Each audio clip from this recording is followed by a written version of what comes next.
푸딩의 여러분들. 안녕하세요. 안녕하세요. 오랜만이네요. 네, 네. 진짜 오랜만이에요.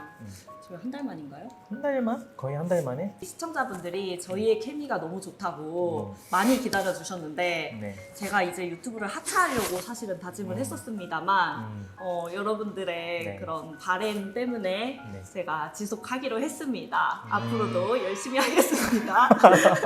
갑자기 왜 다짐을 하고 있죠? 그러니까요. 네. 아무튼 하시면 저도 뭐 힘들 것 같은데 아무튼 아 그래요? 네. 네, 저희 같은 배를 탄 걸로 네. 저희 앞으로 쭉 이 모습 많이 보여드리도록 할게요. 식물을 찐으로 사랑하는 식물가게 푸르다입니다. 오늘은 식물 입문자분들이 많이 키우시는 종이죠. 네. 몬스테라 다음으로 많이 키우시는 것 같은데요. 네. 셀렘이라고 하는 식물에 네네. 대해서 이야기해 보도록 하겠습니다. 네. 셀렘은 잎이 큼직큼직하고 굉장히 이국적으로 생겨서 플랜테리어 식물로도 인기가 많고요. 그리고 또 키우는 방법이 어렵지가 않아서 초보자분들이 많이 사랑해 주시는 건데요. 맞아요. 셀렘 어느 정도로 키우기가 쉬운가요? 일단 셀렘 원산지를 먼저 말씀을 드리면 멕시코랑 이제 브라질 남부에 이제 키 큰 나무 아래에서 그늘에서 자라는 식물이거든요. 그러다 보니까 강한 직사광선에서 키우시는 것보다는 살짝 그늘지고 바람이 잘 드는 곳에서 키우셔야지 잘 자라는 수종 중에 하나예요. 그리고 온도는 18도에서 25도가 적당하고 습도는 60에서 70%. 생각보다 좀 습한 걸 좋아해요. 잎이. 네, 뿌리는 건조한 걸 좋아하고 겨울철에는 냉해를 입기 쉽기 때문에 그 부분만 주의해서 키우시면은 키우기 쉬운 식물 중에 하나입니다. 근데 보통은 뿌리는 건조한 걸 잘 버티고 네. 또 이 네. 습도는 높은 걸 좋아하는 식물은 네. 지금까지 쭉 키우기가 어려웠잖아요. 네. 지금 궁금증이 생겼어요. 근데 얘는 왜 쉽죠? 셀렘류들은 건조함을 되게 잘 견뎌요. 네. 보통 죽이시는 이유는 과습 때문에 물을 많이 물을 줘서. 계속 주다 보면은 이제 문제가 생기거든요. 복합적인 문제가 많이 생기기 때문에 셀렘은 좀 건조하게 키워도 되는 수종이기 때문에 쉬워요. 근데 다만 잎이 너무 건조하면 나오다가 찢어지거나 한쪽이 찌그러진다거나 이런 부분이 조금 어렵지 키우는 데는 되게 쉬운 식물입니다. 그렇군요. 네. 저도 식물을 전혀 몰랐을 때 네. 처음 가드닝 클래스를 들었던 적이 있거든요. 네. 그때 실습했던 식물이 호프셀렘이었어요. 저는 호프셀렘 같은 경우에는 매력이 목대에 있다고 생각을 해요. 네. 물론 잎도 이국적이고 멋있기는 한데 이게 하엽이 지는 잎을 뗐을 때 그 줄기 자국이 목대에 무늬를 만드는데 그 무늬가 되게 멋지더라고요. 그래서 저는 이제 하엽이 지는 잎을 보면은 이제 똑 떼어내기 바빠요. 예, 목대가 너무 예뻐서. 그래서 혹시 이 방법 말고도 셀렘을 예쁘게 키우는 다른 방법이 있을까요? 셀렘은 일단 갈라지는 잎이 예쁘잖아요. 저렇게. 그렇죠. 근데 이제 많이들 물어보시는 게 우리 집에 있는 셀렘은 왜 이렇게 민자인가요? 이렇게 물어보시는 분들 계세요. 근데 그거는 이제 줄기의 굵기 그리고 햇빛의 양에 따라서 저 갈라짐이 달라지거든요. 그래서 너무 작으면 좀 더 오래 키워보시고 그리고 해가 너무 없으면 해가 있는 쪽으로 조금 옮겨주시는 게 좋을 것 같고 그리고 해가 너무 부족하게 되면은 셀렘 같은 경우에는 이게 줄기만 여기 보시면은 이게 이 줄기만 길어져요. 이 줄기만 길어지고 잎이 커지기 때문에 이게 바로 웃자람이라고 하거든요. 그러다 보면 애들이 너무 얼굴이 무거워서 이렇게 처져요. 이렇게 됐을 때는 철대나 이제 지지대를 해서 이렇게 세워주시는 방법도 있고 아니면은 이제 해를 더 많이 보여주시는 방법이 있겠죠. 그리고 셀렘 같은 경우는 해를 너무 좋아하기 때문에 이제 이렇게 처져요 한쪽으로. 네. 해 쪽을 바라보고 네, 해를 키우는 거죠. 광합성을 하기 위해서는 이렇게 한쪽으로 처지거든요. 근데 이 모습도 어떻게 보면 예쁠 수 있는데 이제 이 모습이 싫다고 하시면은 이제 돌려가시면서 이제 비율을 맞춰가면서 키우시는 게 좋을 것 같습니다. 그럼 이제 본론으로 들어가서 자주 묻는 질문들을 한번 답변해 보도록 하겠습니다. 먼저 셀렘의 종류를 물어보시네요. 셀렘 종류, 셀렘은 아직도 필로덴드론이라고 말씀하시는 분들이 계신데 필로덴드론에서 2018년부터 이제 나와서 타우마토 필럼이라고 해서 분류가 나뉘었습니다. 그래가지고 이제는 타우마토 필럼, 이제 얘는 호프슬렘, 얘는 제나두, 그리고 고엘디 이렇게 세 가지가 대표적으로 있습니다. 네. 다른 점이 제가 생각하기에는 필로덴드론이 나무를 사랑하는 이런 뜻이잖아요. 네. 그러다 보니까 이제 필로덴드론은 지지대가 있어야지 잘 크고 뒤에 보시는 것처럼 얘는 필로덴드론, 플로리다 뷰티거든요. 플로리다 뷰티는 지지대가 있어야지 타고 올라가는 습성이 있고 이런 타우마트 필럼은 아까 말씀하신 것처럼 목질화가 되기 때문에 해만 잘 들어오면은 그냥 그 자리에서 꼿꼿이 키울 수 있는 거죠. 아까 말씀하신 것처럼 줄기를 바로 떼신다고 하시는데 그 바로 떼시지 마시고 가위로 자르세요. 가위로 일단. 자르는 게 좋아요? 네, 일단 가위로 자르세요. 너무 이제 완전 노래지면 떼셔도 되는데 다 노래진 게 아니면은 떼지 마시고 그냥. 왜 그런 거예요? 이건 좀 개인적인 생각인데 네. 그냥 바로 뜯게 되면 이 목대가 얇아질 것 같아요. 아. 더 살을 찌우고 그 다음에 자르는 게 목대가 더 굵어지지 않을까. 맞아요, 들어봤어요. 알로카시아도 네. 그래서 이제 가위로 자르라고 하는 거죠. 어, 손으로 떼지 말고. 이게 올라가다 이게 얇아지는 건 그거는 이제 햇빛 때문에 그래요. 햇 때문에. 보통 농장은 해가 충분한 상황에서 키우면 목대가 굵은데 집에 오는 순간 햇빛이 부족하잖아요. 그러면 올라가다 얇아지는 거죠, 이렇게. 아, 그러고 안 이쁜데. 네. 그러면 해를 더 보여주시면 됩니다. 셀렘을 키우다 보면은 네. 새잎이 네. 노랗게 되는 경우가 있어요. 그거는 왜 그럴까요? 새잎이 노래지는 건 보통 이제 두 가지, 건조와 가습. 이거 보시면은 여기 좀 노래요, 살짝. 이게 이제 관리를 좀 잘못해서 이거 보시면 몇 번 말렸어요. 네, 이제 몇 번 말렸더니 애들이 조금 누래졌습니다. 과습 같은 경우에는 일단은 뿌리가 거의 이제 썩는 현상이기 때문에 잎이 이제 끝 부분이 이제 많이 타고요. 검은색, 갈색, 노란색 이렇게 되면서 타 들어가고요. 과습이 왔을 때는 여러 가지 질병이 같이 와요. 건조할 때는 물을 조금 더 자주 주시면 되고요. 네. 체크를 자주 해서. 과습 같은 경우에는 흙배합을 우리 집에 맞게 배수가 더 잘 되게 난석이나 뭐 마사토, 펄라이트 뭐 이런 것도 있잖아요. 그런 것들 더 섞어가지고 물이 잘 빠질 수 있게끔 이렇게 배합을 해주시는 게 좋을 것 같아요. 아니면 뭐 젓가락으로 구멍을 뚫는다거나 바람을 일부러 만들어서 흙을 조금 말려주시는 게 좋을 것 같습니다. 그러면은 잎이 이제 전체적으로 좀 노래지거나 타는 네. 거 말고 네. 이렇게 작게 노란 반점이 생기는 걸 본 적이 있어요. 그건 왜 그럴까요? 보통 제 생각에는 이제 셀렘 같은 애들은 잎이 크다 보니까 총체벌레가 뒤에 많이 생깁니다. 이게 길다란 벌레. 만약에 벌레가 생기면 위쪽에 살짝 노란색 반점에 정사각형의 모자이크 같은 자국들이 생겨요. 그건 뒤에서 이제 총체벌레가 이제 갉아먹었기 때문에 생기는 이제 병이거든요. 얘네들이 전체적으로 노래진다 하시면은 걔도 돌아봤을 때 응애가 있을 수도 있고요. 네, 이렇게 병충해가 있을 수 있고.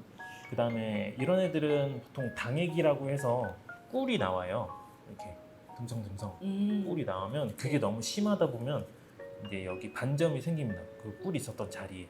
그런 경우나 아니면은 환경 변화가 너무 심할 때 일단 얘네들은 이제 적정한 온도에서 일관적으로 키우시는 게 좋거든요. 근데 이제 만약에 화원에 있다가 들어왔다거나 아니면 겨울이나 봄이나 기온차가 너무 심할 때 햇빛이 너무 왔다 갔다 할 때 이럴 때는 잎이 새순이 스트레스를 받으면 보통 이게 점이 생겨요. 근데 여러 이제 가지. 오해하시는 분들도 있을 것 같아요. 이제 잎이 크다고 해서 벌레가 많이 생기거나 좀 셀렘이 벌레가 좀 많이 생기는 식물이다 이렇게 이해하실 수도 있을 것 같은데 그건 아니죠. 그건 아니에요. 그렇죠. 그건 아니고 그러니까 아까 제가 말했던 것처럼 과습이나 건조나 식물이 약해졌을 때 장마철 이럴 때 잘 생겨요. 그렇죠. 네, 그래서 이제 이건 건강하게 키우시면 벌레 잘 안 생깁니다. 아, 그럼 요즘 같은 네. 여름철에 관리법이 있을까요? 여름에는 역시 물마름 그것만 주의하시면 될 것 같아요. 음. 물마름 금방 마르니까 건조. 네, 너무 건조하지 않게 자주 체크하는 거. 그러면 저희 매장에 있는 셀렘 소개 좀 해주실래요? 저희는 제나두랑 호프 두 가지만 있고요. 네. 이게 작은 호프이고요. 호프셀렘도 이름이 굉장히 긴데 제가 못 외우겠더라고요. 자막으로 깔아주세요. 그래서 그냥 우리 편하게 그냥 호프로 맨날 부르니까 그냥 호프셀렘 네, 그거 부르겠습니다. 그냥 호프셀렘. 네. 얘가 작은 게 요거고요. 큰 게 요거예요. 다르죠 잎이 오. 이렇게. 네, 작으면 이렇게 민자고 크면 이렇게 찢어집니다. 이렇게 갈라지는 이게 호프셀렘. 그리고요 이게 제나도도 이렇게 잎이 더 얇고 작아요. 작고 빼곡해요. 빼곡하죠. 네. 이게 더 이제 갈라지는 걸 원하시는 분은 굉장히 많거든요. 이거는 더 커야 돼요. 그리고 보통 구매하시는 거 보면은 엄청 많아요. 밑에 엄청 많이 심겨져 있어. 보통 5개, 6개 이렇게 심겨져 있거든요. 근데 요거를 한 개만 해서 두껍게 키우는 것도 되게 예쁩니다. 요거를 한 대, 이게 요거처럼 이렇게 호프 셀렘처럼 적게 심는. 한 대만 해서 크게 키우는 것도 되게 예뻐요. 그렇군요. 네. 그러면 각각의 이제- 매력이 있는 거니까. 그러면 셀렘은 네. 어떤 화분에 심어야 가장 예쁠까요? 이건 뭐 유도적인 거예요?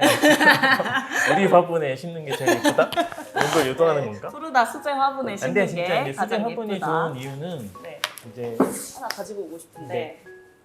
마침 감사합니다. 심겨져요. 일단 네. 어디에 심냐면은 일단 수제 토분이 좋은 이유는 유약이 안 발려져 있기 때문에 바람이 잘 통하죠. 그래서 잔뿌리가 잘 나와요. 뿌리가 잘 자라고 그렇기 때문에 이런 수제 토분이나 토분, 유약이 안 발린 그런 토분을 심으시면 괜찮을 것 같아요. 그리고 빈티지가 좀 잘 어울려요. 맞아요. 조금 정글 식물이다 보니까 그쵸. 네. 제가 그 얘기 하고 싶었거든요. 그러니까 수제 토분에 심는 거는 조금 더 이렇게 디자인 화분에 깔끔하게 심겨진 느낌이고 이제 베트남 토분 같은 그런 빈티지 화분에 심으면은 좀 더 러프하고 되게 정글미가 돋는 느낌? 네, 그래서 네, 그런 느낌. 네, 그런 느낌. 네. 그리고 요거 있잖아요. 네. 요거 진짜 많이 물어보시거든요. 흰색 이거 어떻게 닦냐? 이거 닦고 싶다 하시는 분들 되게 많아요. 네. 요거는 보통 물로 닦아도 안 닦아지시잖아요. 그러면은 보통 이제 바카스 먹던 거 소주나 바카스 이런 거 타다가 조금 살짝 묻혀가지고 닦으라고 하시는데 바카스에 묻혀서 닦으면 식물에서 바카스 냄새 나거든요. 진짜 바카스 냄새 나요 한동안. 그래서 그것도 좋은 방법이긴 하지만 다이소에 가시면 구연산 팔아요. 네, 구연산 물에 희석하셔가지고 닦으시면 되게 반딱반딱하게 잘 닦입니다. 근데 네. 광택제 쓰는 것보다 이게 더 나아요? 그쵸. 광택제는 코팅, 말 그대로 코팅하는 거거든요. 요즘에는 광택제 대용으로 식물용 광택제라고 나오기도 해요. 근데 우리가 자주 접할 수 있는 거는 이런 거, 구연산 사다가 닦으시면 잘 닦입니다. 그리고 마지막으로 번식. 네. 이걸 잠깐 말씀드릴게요. 얘네들은 자구가 나오기도 해요. 이렇게 옆으로 다른 새촉이 올라오기도 하거든요. 이런 제나도 보시면은 네. 잘 보이실지 모르겠지만 여기 보시면 되게 작죠. 작은 게 하나 올라왔죠. 이거요? 아니. 미안. 죄송해요. 죄송해요. 이거. 네. 되게 작죠? 와, 네. 되게 작죠. 오. 이런 애들이 한두 개씩 이렇게 네. 올라와요. 네, 네. 이런 애들은 그거를 이제 똑 떼셔서 심으셔도 되는데 똑 뗄 때 뿌리가 붙어 있는 게 좋아요. 보통 뿌리가 한 개씩 붙어 있거든요. 이런 공중뿌리라고 해서 네. 옆에 이렇게 붙어 있어요. 그러면 요거를 살려서 얘랑 같이 묻어주시면 좋아요. 같이 묻어주셔야 더 잘 살 수가 있거든요. 네, 그런 거. 네, 오늘 이렇게 잎이 넓게 펼쳐지면서 아주 멋있는 수영으로 자라나는 셀렘에 대해서 알려드렸는데요. 셀렘은 잎이 너무 큼지막하고 이국적이라서 좀 빈 공간에 여백을 채우는 용도로도 사용을 하실 수 있습니다. 그래서 플랜테리어 식물로 완전 추천드리고요. 키우기 쉬운 식물. 저희 스마트 스토어에서 이제 호프 셀렘 판매하고 있고요. 오늘 호프 셀렘의 외모에 매료되셨다면 저희 푸르다로 꼭 놀러 오시고요. 저희 다음 영상은 다음 주 금요일 오후 3시에 뵙겠습니다. 네. 왜 이렇게 영혼이 없어요? 힘들어.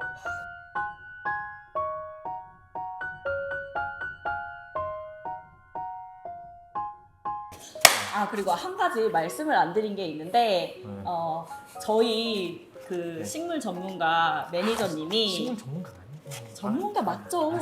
전문가 아니 그냥 식물을 좋아하는 그냥 네, 플로리스트시고요. 그리고 이제 플로리스트도 맞잖아요. 그만둔 게 언젠데. 네, 아무튼 꽃도 하시고 꽃도 이제 식물도 했었고. 꽃도 네, 했었고, 했었고. 이제 식물을 주구장창 5만 가지의 식물을 직접 연구하고 또 연구까지. 키우시는 저희 전문가 와. 분이시고요. 네. 그리고 이제 저희 매니저님은 열정이 진짜 과도하셔가지고 거의 그 매장 폐점하면 혼자 남아가지고 밤늦게까지 식물만 들여다보고 있어요. 진짜 그 정도로 식물 열정이 아. 이제 엄청나신 분인데 거기까지 얘기한다고요? 이렇게 오케이. 저희 오케이. 매니저님의 노하우를 네. 가득 담은 이제 가드닝 클래스가 곧 오픈됩니다. 아. 저 오늘 이 아, 유튜브 네. 촬영 끝나고 네, 돼요. 네. 아니 뭐예요? 함축적으로 해서 짧고 굵게 알짜배기만 키우기 위한 것만 이제 모아서 모아서 네, 그 가성비적으로. 압축, 네. 가성비도 있게 네, 가격 기대하겠습니다. 요즘 그렇잖아요. 경기가 요즘 경기도 안 좋고 그러니까